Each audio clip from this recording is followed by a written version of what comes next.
नमस्कार दोस्तों, आज हम कहानियों की अगली कड़ी में मुंशी प्रेमचंद जी द्वारा लिखित कहानी सुहाग की साड़ी को सुनते हैं।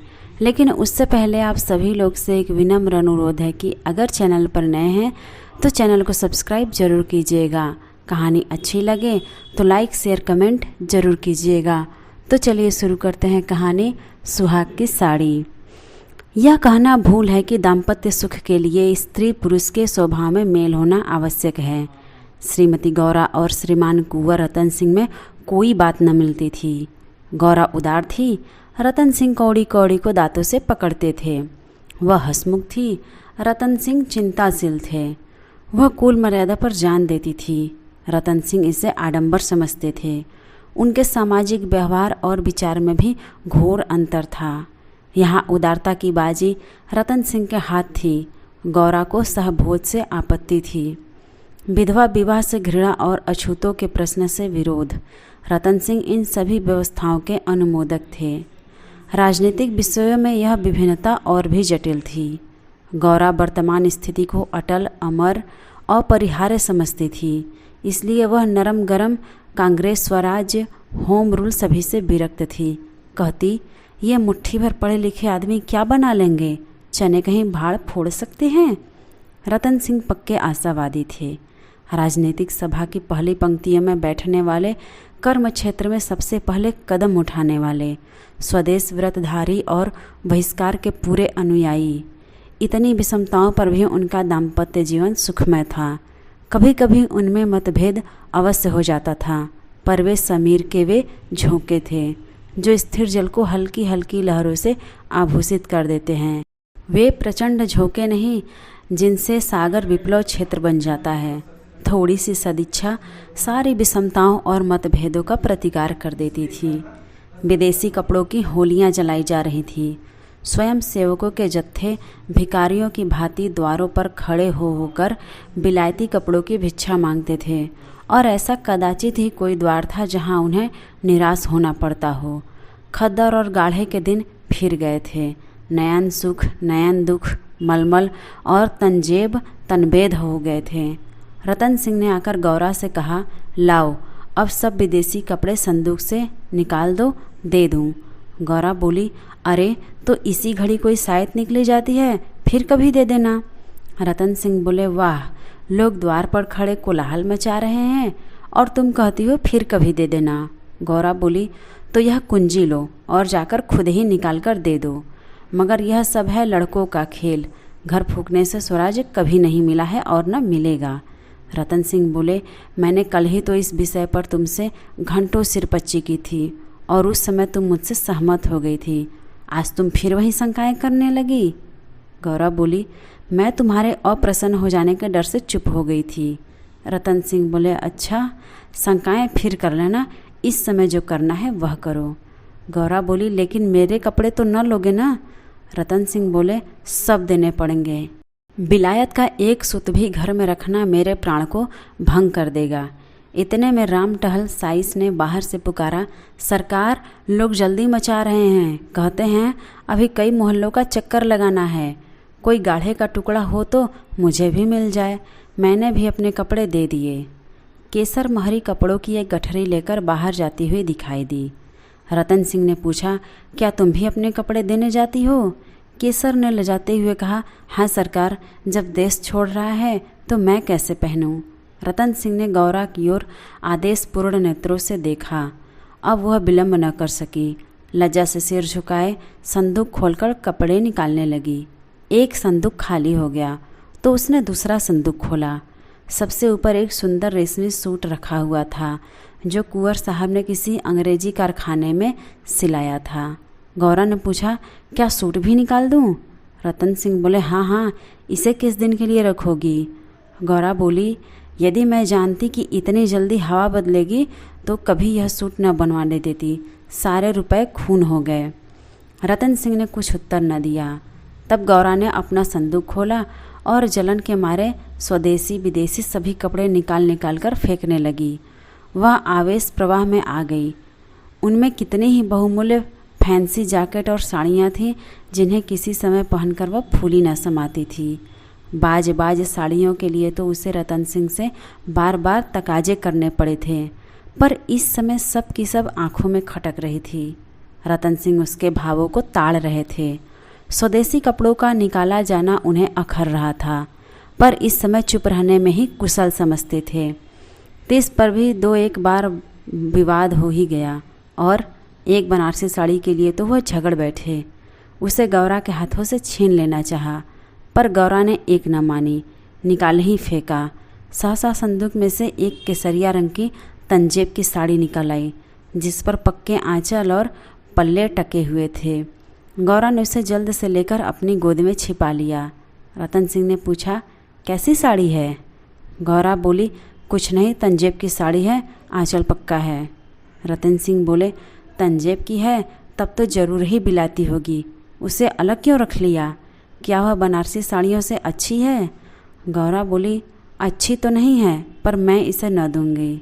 रतन सिंह बोले, वाह, बिलायती चीज़ को मैं न रखने दूंगा, लाओ इधर। गौरा बोली, नहीं, मेरी खातिर इसे रहने दो। रतन सिंह बोले, तुमने मेरी खातिर से एक भी चीज़ न रखी, मैं क्यों तुम्हारी खातिर करूं? गौरा बोली, पैरों पड़ती हूँ, जिद न करो।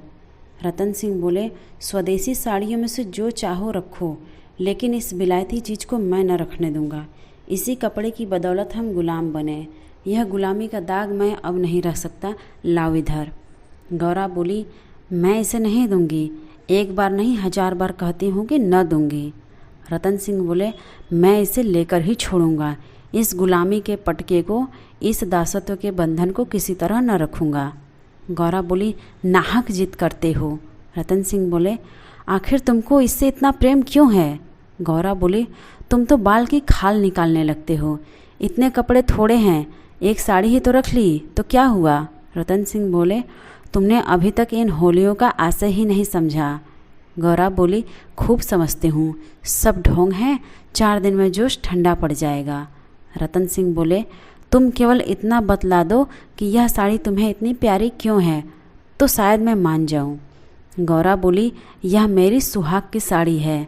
रतन सिंह जरा देर सोचकर बोले, तब तो मैं इसे कभी न रखूँगा, मैं विदेशी वस्त्र को यह शुभ स्थान नहीं दे सकता, इस पवित्र संस्कार का यह अपवित्र स्मृति चिन्ह घर में नहीं रह सकता, मैं इसे सबसे पहले होली की भेंट करूँगा। लोग कितने हतबुद्धि हो गए हैं कि ऐसे शुभ कार्यों में भी विदेशी वस्तुओं का व्यवहार करने में संकोच न करते थे। मैं इसे अवश्य होली में डाल दूंगा। गौरा बोली, कैसा असगुन मुँह से निकालते हो? रतन सिंह बोले, ऐसी सुहाग की साड़ी का घर में रखना ही अपशकुन, अमंगल, अनिष्ट और अनर्थ है। गौरा बोली, यो चाहे ज़बरदस्ती छीन ले जाओ, पर खुशी से न दूंगी। रतन सिंह बोले, तो फिर मैं ज़बरदस्ती ही करूँगा, मेरी मजबूरी है। यह कहकर वह लपके कि गौरा के हाथों से साड़ी छीन लूँ। गौरा ने उसे मजबूती से पकड़ लिया और रतन सिंह की ओर कातर नेत्रों से देखकर कहा, तुम्हें मेरे सिर की कसम। केसर महरी बोली, बहू जी की इच्छा है तो रहने दीजिए। रतन सिंह के बढ़े हुए हाथ रुक गए, मुख मलिन हो गया, उदास होकर बोले, मुझे अपना व्रत तोड़ना पड़ेगा, प्रतिज्ञा पत्र पर झूठे हस्ताक्षर करने पड़ेंगे, खैर यही सही। शाम हो गई थी। द्वार पर स्वयं सेवकगण शोर मचा रहे थे, कुंवर साहब जल्दी आइए, श्रीमती जी से भी कह दीजिए हमारी प्रार्थना स्वीकार करें, बहुत देर हो रही है। उधर रतन सिंह असमंजस में पड़े हुए थे कि प्रतिज्ञा पत्र पर कैसे हस्ताक्षर करूं। विदेशी वस्त्र घर में रखकर स्वदेशी व्रत का पालन क्यों कर होगा। आगे कदम बढ़ा चुका हूं, पीछे नहीं हट सकता, लेकिन प्रतिज्ञा का अक्षरशः पालन करना अभिष्ट भी तो नहीं, केवल उसके आशय पर लक्ष्य रहना चाहिए। इस विचार से मुझे प्रतिज्ञा पत्र पर हस्ताक्षर करने का पूरा अधिकार है। त्रियाहट के सामने किसी की नहीं चलती। यूँ चाहूँ तो एक ताने में काम निकल सकता है, पर उसे बहुत दुख होगा। बड़ी भावुक है, उसके भावों का आदर करना मेरा कर्तव्य है। गौरा भी चिंता में डूबी हुई थी। सुहाग की साड़ी सुहाग का चिन्ह है, उसे आग में डालना कितने अपशकुन की बात है। ये कभी कभी बालकों की भांति जिद करने लगते हैं, अपनी धुन में किसी की भी नहीं सुनते, बिगड़ते हैं तो मानो मुँह ही नहीं सीधा होता। लेकिन वे बेचारे भी तो अपने सिद्धांतों से मजबूर हैं। झूठ से उन्हें घृणा है प्रतिज्ञा पत्र पर झूठी स्वीकृति लिखनी पड़ेगी। उनकी आत्मा को बड़ा दुख होगा, घोर धर्म संकट में पड़े होंगे। यह भी तो नहीं हो सकता कि सारे शहर में स्वदेशानुरागियों के सिरमौर बनकर उस प्रतिज्ञा पत्र पर हस्ताक्षर करने से आनाकानी करे। कहीं मुंह दिखाने को जगह न रहेगी, लोग समझेंगे बना हुआ है, पर शकुन की चीज़ कैसे दे दूं? इतने में उसने राम टहल साइस को सिर पर कपड़ों का गट्ठर लिए बाहर जाते देखा। केसर महरी भी एक गट्ठर सिर पर रखे हुए थी। पीछे पीछे रतन सिंह हाथ में प्रतिज्ञा पत्र लिए जा रहे थे। उनके चेहरे पर ग्लानि की झलक थी, जैसे कोई सच्चा आदमी झूठी गवाही देने जा रहा हो। गौरा को देखकर उन्होंने आंखें फेर ली और चाहा कि उसकी निगाह बचाकर निकल जाऊं। गौरा को ऐसा जान पड़ा कि उनकी आंखें डबडबाई हुई हैं। वह राह रोककर बोली, जरा सुनते जाओ। रतन सिंह बोले, जाने दो, दिख न करो, लोग बाहर खड़े हैं। उन्होंने चाहा कि पत्र को छिपा लूं, पर गौरा ने उनके हाथ से छीन लिया। उसे गौर से पढ़ा और एक क्षण चिंता मग्न रहने के बाद बोली, वह साड़ी भी लेते जाओ। रतन सिंह बोले, रहने दो, अब तो मैंने झूठ लिख ही दिया है। गौरा बोली, मैं क्या जानती थी कि तुम ऐसी कड़ी प्रतिज्ञा कर रहे हो। रतन सिंह बोले, यह तो मैं तुमसे पहले ही कह चुका था। गौरा बोली, मेरी भूल थी, मुझे क्षमा कर दो और इसे भी लेते जाओ। रतन सिंह बोले, जब तुम इसे देना अपशकुन समझती हो तो रहने दो।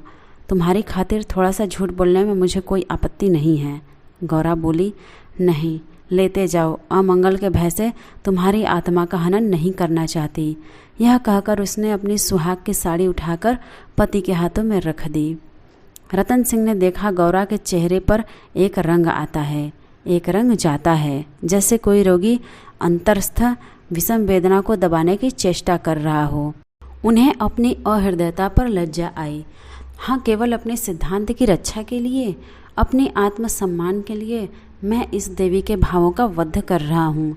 यह अत्याचार है। साड़ी गौरा को देकर बोले, तुम इसे रख लो, मैं प्रतिज्ञा पत्र को फाड़ डालता हूँ। गौरा ने दृढ़ता से कहा, तुम न ले जाओगे तो मैं खुद जाकर दे आऊँगी। रतन सिंह विवश हो गए, साड़ी ली और बाहर चले आए। उसी दिन से गौरा के हृदय पर एक बोझता रहने लगा। वह दिल बहलाने के लिए नाना उपाय करती, जलसों में भाग लेती, सैर करने जाती, मनोरंजक पुस्तकें पढ़ती, यहाँ तक कि कई बार नियम के विरुद्ध थिएटरों में भी गई। किसी प्रकार का अमंगल कल्पना को शांत करना चाहती थी, पर यह आशंका एक मेघमंडल की भांति उसके हृदय पर छाई रहती थी। जब 1 महीना पूरा गुजर गया और उसकी मानसिक वेदना दिनों दिन बढ़ती ही गई तो कुंवर साहब ने उसे कुछ दिनों के लिए अपने इलाके पर ले जाने का निश्चय किया। उसका मन उन्हें उनके आदर्श प्रेम का नित्य तिरस्कार किया करता था। वह अक्सर देहातों में प्रचार का काम करने जाया करते थे, पर अब अपने गांव से बाहर न जाते, या जाते तो संध्या तक जरूर लौट आते। उनकी एक दिन की देर उनका साधारण सिरदर्द और जुखाम उसे अव्यवस्थित कर देते थे। वह बहुधा बुरे स्वप्न देखा करती।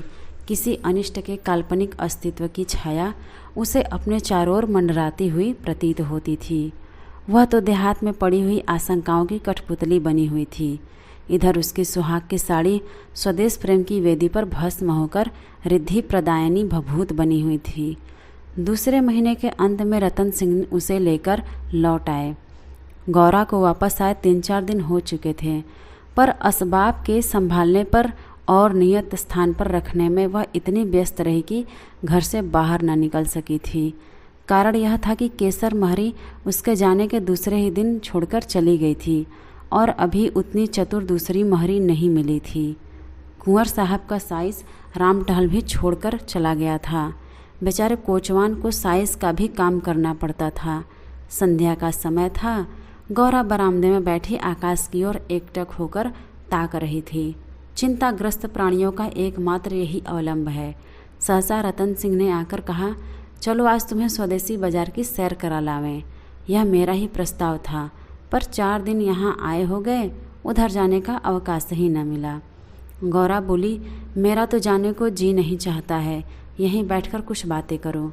रतन सिंह बोले, नहीं, चलो देख आवें, 1 घंटे में लौट आएंगे। अंत में गौरा राजी हो गई। इधर महीनों से बाहर न निकली थी। आज उसे चारों तरफ एक विचित्र शोभा दिखाई दी। बाजार कभी इतनी रौनक पर न था। वह स्वदेशी बाजार में पहुंची तो जुलाहों और कोरियों को अपनी अपनी दुकानें सजाए बैठे देखा। सहसा एक वृद्ध कोरी ने आकर रतन सिंह को सलाम किया। रतन सिंह चौंक कर बोले, रामटहल, तुम अब कहाँ हो? रामटहल का चेहरा श्री संपन्न था। उसके अंग अंग से आत्मसम्मान की आभा झलक रही थी। आंखों में गौरव ज्योति थी। रतन सिंह को कभी अनुमान न हुआ था कि अस्तबल साफ करने वाला बुढ़ा रामटहल इतना सौम्य, इतना भद्र पुरुष है। वह बोला, सरकार, अब तो अपना कारोबार करता हूँ। जब से आपकी गुलामी छोड़ी तब से अपने काम में लग गया। आप लोगों की निगाह हम गरीबों पर हो गई तो हमारा भी गुजर हो रहा है। नहीं तो आप जानते ही हैं कि किस हालत में पड़ा हुआ था। जात का कोरी हूँ पर पापी पेट के लिए चमार बन गया था। रतन सिंह बोले, तो भाई अब मुंह मीठा कराओ। यह बाजार लगाने की मेरी ही सलाह थी। बिक्री तो अच्छी होती है। रामटहल बोला, हाँ सरकार, आजकल खूब बिक्री हो रही है। माल हाथों हाथ उड़ जाता है। यहाँ बैठते हुए 1 महीना हो गया है, पर आपकी कृपा से लोगों के 4 पैसे थे वे बेबाक हो गए। भगवान की दया से रूखा सूखा भोजन भी दोनों समय मिल जाता है, और क्या चाहिए। मलकिन की सुहाग की साड़ी का होली में आना कहिए और बाजार का चमकना कहिए। लोगों ने कहा, जब इतने बड़े आदमी होकर ऐसे शकुन की चीज़ की परवाह नहीं करते तो फिर हम विदेशी कपड़े क्यों रखें। जिस दिन होली जली है उसके 2-3 दिन पहले ही सरकार इलाके पर चले गए थे। उसके पहले भी सरकार कई दिनों तक घर से बहुत कम निकलते थे। मैं तो यही कहूँगा कि यह सारी माया उसी सुहाग की साड़ी की है। इतने में एक अधेड़ स्त्री गौरा के सामने आकर बोली, बहू जी, मुझे भूल तो नहीं गई? गौरा ने सिर उठाया तो सामने केसर महरी खड़ी थी। वह सुंदर साड़ी पहने हुए थी। हाथ पांव में मामूली गहने भी थे। चेहरा खिला हुआ था। स्वाधीन जीवन का गौरव एक एक भाव से प्रस्फुटित हो रहा था। गौरा ने कहा, इतनी जल्दी भूल जाऊंगी? अब कहाँ हो? हमें लौटने भी न दिया, बीच में ही उड़ भागी। केसर बोली, क्या करूं सरकार, अपना काम चलते देखकर सब्र न हो सका। जब तक रोजगार न चलता था तब तक लाचारी थी।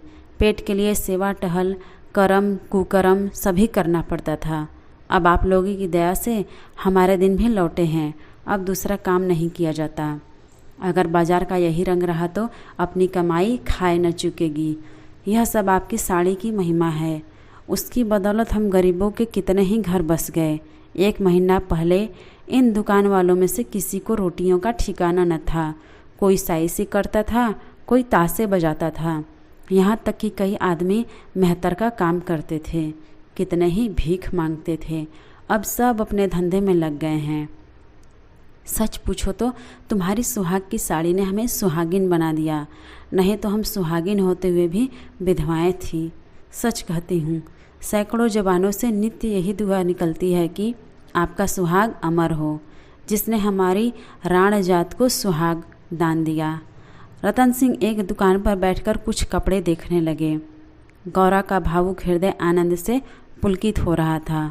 उसकी सारी अमंगल कल्पनाएं स्वप्नों की तरह विच्छिन्न होती जाती थी। आंखें सजल हो गई थी और सुहाग की देवी अश्रु संचित नेत्रों के सामने खड़ी आंचल फैलाकर उसे आशीर्वाद दे रही थी। उसने रतन सिंह को भक्तिपूर्ण आंखों से देखकर कहा, मेरे लिए भी एक साड़ी ले लो। जब गौरा यहाँ से चली तो सड़क की बिजलियाँ जल चुकी थी। सड़कों पर खूब प्रकाश था। उसका हृदय भी आनंद के प्रकाश से जगमगा रहा था। रतन सिंह ने पूछा, सीधे घर चलूं? गौरा बोली, नहीं, छावनी की तरफ होते चलो। रतन सिंह बोले, बाजार खूब सजा हुआ था ना? गौरा बोली, यह ज़मीन लेकर एक अस्थाई बाजार बनवा दो। स्वदेशी कपड़ों की दुकानें हों और किसी से किराया न लिया जाए। रतन सिंह बोले, बहुत खर्च पड़ेगा। गौरा बोली, मकान बेच दो, रुपए ही रुपए हो जाएंगे। रतन सिंह बोले, और रहें पेड़ तले? गौरा बोली, नहीं, गांव वाले मकान में। रतन सिंह बोले, ठीक है, सोचूंगा। गौरा बोली, इलाके भर में खूब कपास की खेती कराओ। जो कपास बोए उसकी बेगार माफ़ कर दो। रतन सिंह बोले, हाँ, तदबीर अच्छी है, दूनी उपज हो जाएगी। गौरा बोली, लकड़ी बिना दाम दो तो कैसा हो? जो चाहे चरखे बनवाने के लिए काट ले जाए। रतन सिंह बोले, लूट मच जाएगी। गौरा बोली, ऐसी बेईमानी तो कोई नहीं करेगा। जब उसने गाड़ी से उतरकर घर में कदम रखा तो चित्त शुभ कल्पनाओं से प्रफुल्लित हो रहा था, मानो कोई बछड़ा खूंटे से छूटकर किलोले कर रहा हो। तो आज की ये मुंशी प्रेमचंद जी द्वारा लिखित कहानी सुहाग की साड़ी आपको कैसी लगी, कमेंट करके ज़रूर बताइएगा। और अगर चैनल पर नए हैं तो चैनल को सब्सक्राइब ज़रूर कीजिएगा और अपने दोस्तों को भी शेयर कीजिएगा।